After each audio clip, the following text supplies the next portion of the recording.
তারা হুঁশিয়ারি দিয়ে ফেলছে অলরেডি যে তারা তেহরানকে অ্যাটাক করবে এবং পাশাপাশি আমাদের যে গাজার যে ভাই ব্রাদার আছে তাদেরকেও তারা অ্যাটাক করতে পারে। কোনো ধরনের যুদ্ধ না আসুক, এটাই হচ্ছে কাম্য।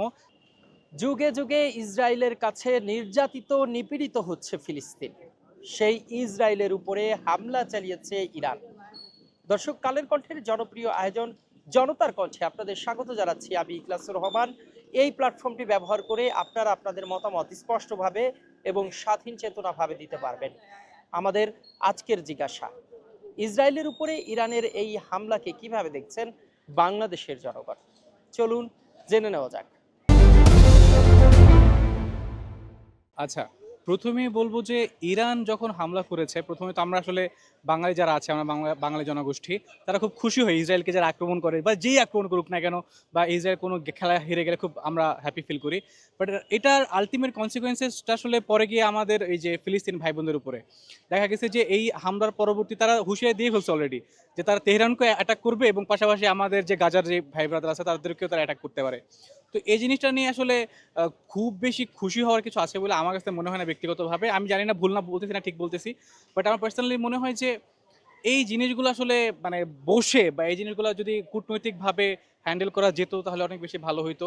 এই একজন আরেকজনকে মারামারি করা, এই কাটাকাটি করা, এই জিনিসগুলো আমার আসলে নিতে বেশ কষ্ট হয়। আমি আসলে কোনো ধরনের মানে সহিংসতা ওইভাবে পছন্দ করি না। তবে ইসরায়েল কখনো ঠিক হবে না। এরা আজীবন মানে এরকম খারাপই থেকে যাবে। তাদের যে অপকর্ম আছে, তাদের যে একটা স্বৈরাচারী ব্যাপার-স্যাপার আছে, এই জিনিস থেকে তারা বের হতে পারবে না। তো দেখা যাক কি হয়, কোনো ধরনের যুদ্ধ না আসুক, এটাই হচ্ছে কাম্য। তেহরানের সাথে কি বলে? ইরানের সাথে ইসরায়েল এই ২ টা দেশ নিজেদের ভিতরে সমাধান করে ফেলুক। এইটা হচ্ছে আমার প্রত্যাশা। আমি চাই এরকম কিছু একটা হোক। এইটা সুদূর প্রসারী না ঘটুক। এটা হচ্ছে পুরা মধ্যপ্রাচ্যে ছড়িয়ে না পড়ুক। প্রাণহানি, হতাহত এইসব আর না ঘটুক। এটা হচ্ছে আমার বলার ছিল ভাই। এই। ধন্যবাদ। আপা, আপনারা তো নারী শিক্ষার্থী, আপনারা যদি একটু বলতেন যে ইসরায়েলের উপরে যে হামলা, এটিকে আপনারা কিভাবে দেখছেন? আচ্ছা, মানে যেটা আমার কাছে মনে হয় যে বর্তমানে আমরা দেখছি যে ইসরায়েল ফিলিস্তিনের উপরে একটা দমনপীড়ন চালিয়ে যাচ্ছে। সুতরাং মুসলিম বিশ্বের একটা হয় কি যে একটা দেশ যদি কোনো ধরনের আক্রমণ বা কোনো ধরনের কূটনৈতিক প্রচেষ্টা চালায়, অন্যান্য মুসলিম দেশেও তাদের প্রতি সমর্থন জ্ঞাপনের একটা ব্যাপার থাকে। কিন্তু আমরা জানি যে বর্তমানে রাশিয়া ইউক্রেনের একটা অস্বস্তি চলছে। তারপরে হচ্ছে বৈশ্বিকভাবে আরও ২ টা দেশের মধ্যে যদি আমরা যুদ্ধ বা বিগ্রহ দেখতে পাই, এটার সাথে কিন্তু মানে পরাক্রমশালী রাষ্ট্রগুলো কিন্তু অটোমেটিক জড়িয়ে পড়বে। কারণ আমরা জানি যে ইসরায়েলকে অবশ্যই যুক্তরাষ্ট্র প্রত্যক্ষ এবং পরোক্ষভাবে সমর্থন জানিয়ে যাচ্ছে। অন্যদিকে তেহরানের উপর তাদের একটা নিষেধাজ্ঞা কিন্তু চলমান। তো সার্বিকভাবে এটা যেন তৃতীয় বিশ্বযুদ্ধের দিকে অগ্রসর না হয়, সেটা হচ্ছে আমার মানে একটা মেইন কনসার্ন। কারণ আমরা তৃতীয় বিশ্বের একটা রাষ্ট্র। মুসলিম মাইন্ডসেট থেকে ডেফিনেটলি এটা আমাদের জন্য একটা প্রতিবাদের একটা ভাষা হইতে পারে যে একটা মুসলিম কান্ট্রি অ্যাটাক করছে, সে বিষয়ে আমরা সমর্থন করব। কিন্তু অর্থনৈতিক বা রাজনৈতিক বা ভূ রাজনৈতিক প্রেক্ষাপটে জিনিসটা একটু কনসার্নিং হতে পারে বলে এটা আমি মনে করি। বিষয় যেটা আমি চিন্তা করতেছিলাম যে এখানে আগামী ১ মাস পরে ইউএস এর নির্বাচন, সেই সেই পরিপ্রেক্ষিতে এটা সাজানো কোনো কিছু কিনা, এটা আমার একটা বড় প্রশ্ন বা আমার চিন্তার বিষয়।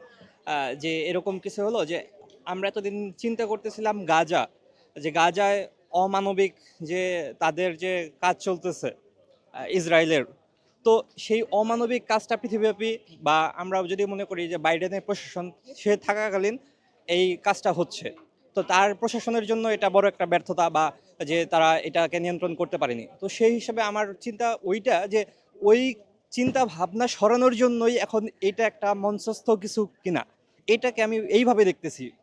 এখন বাকিটুকু আসলে সময় বলে দিবে যে এটাকে ইসরায়েল আবার আক্রমণ করবে কিনা, বা এর পরিপ্রেক্ষিতে আগামী ১ মাসে কি সিনারিও হয়, বা ১ মাস পরবর্তী নির্বাচন পরবর্তী আসলে সিনারিওটা কি হয়, ওইটার সাথে আমি লিঙ্ক করে তখন আমি বলতে পারবো আসলে এটা কতটুকু খুশি হওয়ার মতো, বা এটা আরো মানে ওই যেটা হয় ইন্টারন্যাশনাল পলিটিক্সে অনেক কিছু মঞ্চস্থ হয় সেইটাই কিনা, এটা আসলে আমি একটু অপেক্ষা করে আমি বলতে মানে ওইভাবে চিন্তা করতে চাচ্ছি।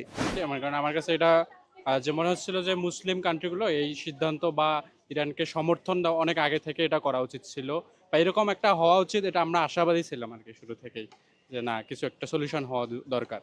সো এটাই আর কি, আমি আমার দিক থেকে মনে হচ্ছে এটা ভালোই করছে। তো এটা আসলে প্রতিপক্ষ হিসেবে মানে ডিফেন্ড করার জন্য কিন্তু এই হামলাটা করা হয়েছে। তারা কিন্তু মানে স্বেচ্ছা প্রণোদিত হয়ে হামলাটা করেনি। তো আমরা জানি যে মুসলিমদের মধ্যে একটা এটার কনসেপ্টও আছে যে তারা একটা উম্মা কনসেপ্ট বা একটা দেহের নেয়। তো আপনি স্বাভাবিকভাবে আপনার একটা দেহ যখন আক্রান্ত হবে, আপনি কিন্তু তার পাশে আরেকটা আপনার হাত আক্রান্ত হইলে আপনি কিন্তু অন্য অন্য অন্য অঙ্গ সঞ্চালনেও সেখানে সমস্যা তৈরি হয়। তো সেরকমভাবে হচ্ছে অবশ্যই একে অপরের পাশে দাঁড়াইতে হবে। আমি বিষয়টাকে এরকমভাবেই দেখতেছি আর কি। এই যে ফিলিস্তিনের উপরে আমরা দেখি নির্যাতিত বর্বরতা চালায় সবসময়, আজকে তাদের উপরে হামলা হলে এই বিষয়টি কি? সমস্যা এটা তো আসলে তাদের যে এটা কিন্তু মানে তারা যে ইসরায়েলরা হামলা চালাচ্ছে, এখানে তারা জাস্টিফাই যেরকমভাবে করে যে তাদের তালমুদে এরকমভাবেই আছে, যেটা আপনি নেতানিয়াহুর কথাবার্তা শুনলে বুঝতে পারবেন যে তাদের উপর একজন যদি কেউ অ্যাটাক করে তারা সেটা 10 গুণ আরো ফিরায় দেয়। তো এটাকে তারা জাস্টিফাই এরকমভাবে করতেছে যে আমরা সাধারণ মানুষের উপর হামলা করতেছে, আমরা হয়তো মানে আমাদের প্রতিপক্ষ যারা আছে এক্স্যাক্টলি মানে সশস্ত্র যারা, তাদেরকে মারতে যায় আমরা সাধারণ মানুষকে মেরে ফেলতেছি। এটা হলো তারা এই কথা বলে জাস্টিফাই করছে, কিন্তু এটা তো আসলে মানে বর্তমানে আমরা যে রেশনাল চিন্তা করি এটা তো কখনো আসলে ঠিক হতে পারে না।